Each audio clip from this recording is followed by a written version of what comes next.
os meus réus, os meus clientes, eles são acusados, que diz exatamente: quem quer que dolosamente prive a vida de outrem será punido com a morte. Para um leigo que ouve isso, realmente, talvez a pena de morte justa.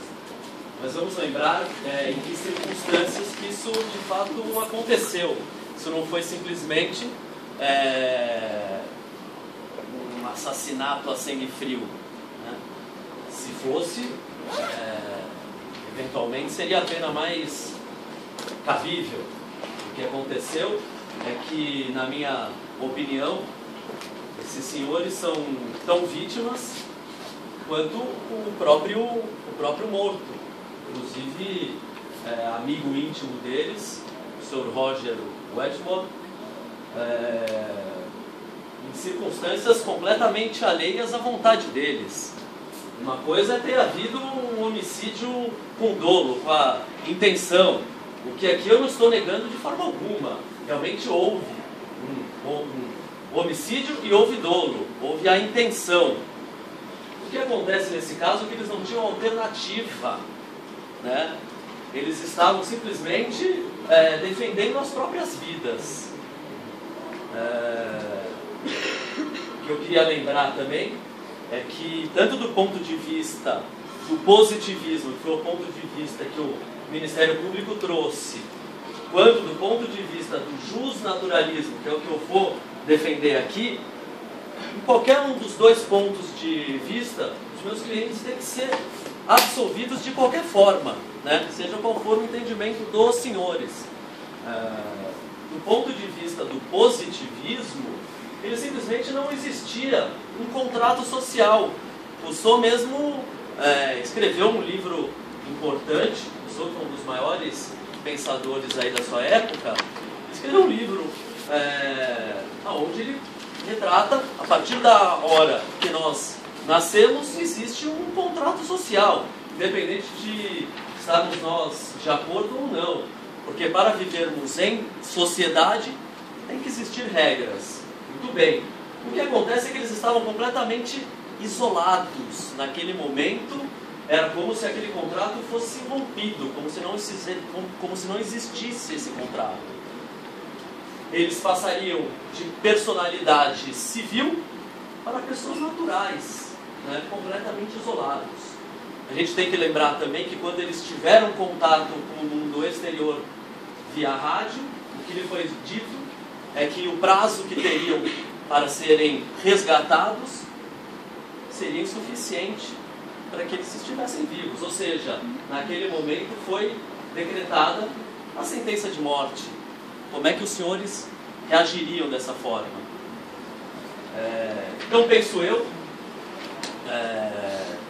que, a partir daquele momento, eles estavam lá absolutamente por conta própria, né? À mercê das suas decisões. E naquele momento, em comum acordo, a própria vítima teve a ideia de se fazer um jogo, e um deles seria sacrificado. Muito embora ele tivesse dito que ele teria mudado de ideia, o acordo naquele momento já tinha sido feito, e a maioria achou que não se deveriam voltar atrás. O assassinato aconteceu. Houve a intenção? Houve a intenção. Agora, do ponto de vista do positivismo, não adianta só haver a intenção de matar. Nós temos que pensar também que existem situações, por exemplo, a legítima defesa. Se alguém aponta uma arma aí para você, ou é você ou é ele. Você vai sacar sua arma se você estiver armado, vai atirar e vai matá-lo. Você cometeu um homicídio doloso. Você é culpado? Não, você é de legítima defesa. No caso dos meus clientes, vocês podem dizer o seguinte: mas não houve agressão contra eles. Tudo bem, então nós teríamos uma outra excludente de ilicitude, que é um estado de necessidade. Se formos pensar, se qualquer um de vocês tiver em um barco e esse barco afundar e tiver um colete salva-vidas, vai ser você ou vai ser o outro? A partir do momento que você briga com alguém, pega pra você e o outro morre, é a sua vida com o outro. Você cometeu um crime? Né? Não. Cometeu. Então, eu acho que de qualquer ponto de vista que vocês forem ver, eles são absolutamente inocentes. O promotor também lembrou que isso é um caso completamente atípico, e é mesmo. O legislador, quando fez essa lei, ele não é onisciente, ele não pode saber todas as circunstâncias que isso podem acontecer, né? E com certeza ele não previu isso. Se a gente for lembrar alguma situação semelhante, se a gente for levar ao pé da letra, a lei é lei, nós temos que seguir.